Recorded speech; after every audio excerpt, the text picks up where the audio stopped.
What's up, guys? I'm back with another video, and today I'm going to be reviewing episode 3 and 4 of the Real Housewives of Potomac. I'm so late with my reviews, guys. I'm just going to be going by person this week.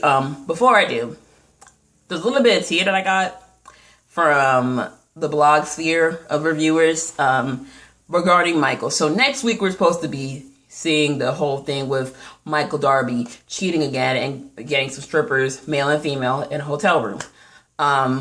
Word on the street in Potomac is that Michael is allegedly a frequent customer of a escort service.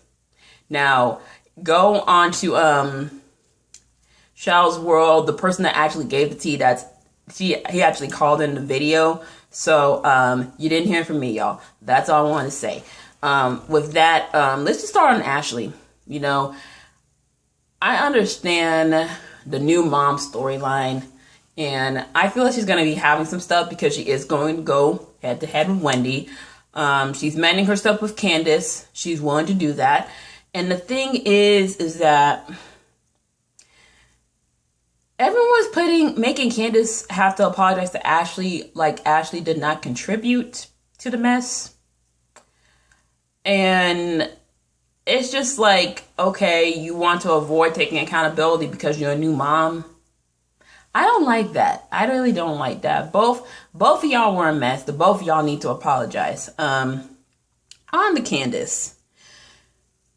I can openly understand the ambush was unnecessary. However, she has to take responsibility for the things that she says. Case in point, with Giselle and her telling Wendy all of this stuff about them. It's like, bruh, you can't let the other girls make their own first impression on her.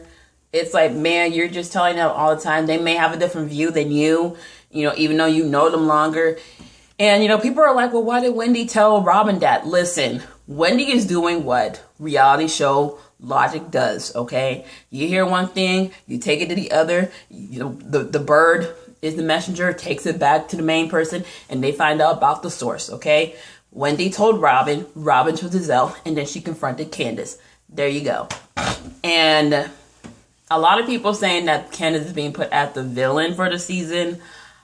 I can honestly say that is actually true, because I feel like this is production's way of punishing Candace for suing Monique after the fight.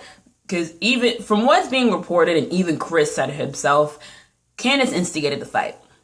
And you have her basically, instead of having to sit down with production like they usually do whenever there's like a fight going on, and that will lead to them having to like a 1 or 2 episode suspension, she went off and sued Monique on criminal and civil charges. And it's like, you were ready to send a mom of 3 to jail for something you started. And, you know, yes, I can agree that production is punishing her and putting her as a villain in some type of way, but I'm also not going to ignore the fact that she instigates this shit and does not take accountability for herself. Just saying. And especially with the IG stuff, her going on live, revealing this plot, trying to absolve herself, it's like, you're not putting yourself in a good position.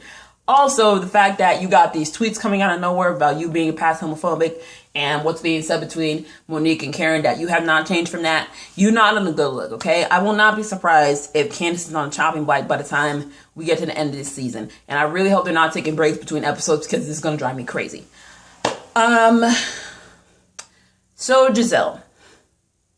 I don't know what Giselle is doing with this whole Jamal Bryant storyline. Listen, their daughters don't F with him, okay? Especially Grace, because I think Grace is the oldest. She's watched her mother go through the pain of that divorce, okay? He cheated with multiple women in the congregation, got one of them pregnant, and she basically doesn't want to see her mother get hurt. And Giselle is really trying to force this whole thing, welcoming Jamal back into the family. It's like, listen, if the kids ain't feeling it, then you should be able to see that. He's making phone calls to basically look good in front of you. And the thing is that you can't force something on them. Yes, they were like babies when you guys got divorced, but they were growing up watching the aftermath, watching you cry, watching him not be present in their lives as a father should be. Even in this divorce situation, you make that work. And it's just like, I'm sorry, y'all. If you hear outside voices, that's my neighbors from upstairs. It's getting used to. I'm getting used to this. So Karen and Ray. I feel like, well, initially I thought it was just like a storyline to be put in for the season because they didn't have a lot going on. But I feel like this is a real thing that they're going through. And it's something that happens to a lot of couples where you've been married for a long amount of time. They're married for over 20 years. You get, your kids are finally out the house, off to college, now adults. And now you guys got to figure out how to be a couple again. It happens to a lot of them. And hell, it happened to my parents. And so I feel like Karen wants to put in the time and the effort, but I feel like Ray is on a different path and just feels like, you know, kind of not feeling it and just used to what they've been doing. And I don't know. It's just, I hope they can find that spark again. I feel like they need to take time, maybe go on a couples trip just to kind of figure out and talk this out and say, hey, I don't want to ask why did we get married? I want to be us again. So yeah, that's what I hope for them. I hope they can fix stuff. Robin, ain't nothing happening with Robin, okay? Really, it's just her storyline is the same thing every season involving Juan. So yeah, Monique, girl, I'm on your side, but you're starting to look a little bit fake. With everything with Candace and the whole thing with Charisse, it's like, okay, Candace says to apologize, so why are you continuing to stir the pot? Plus, I don't know what's going on with her and Chris. She's wanting to have more help. He's like, look, I pay for it, just get it and we'll do it. And he has needs too. It's just, I don't know. I feel like there's more going on with Monique than we're being told. And I don't know. I just feel like she's going through a lot of stuff internally. And when we get to this fight, which is probably coming up really soon, because we're getting the big storylines like early on. They always save it to like halfway through the season, but we're getting it early.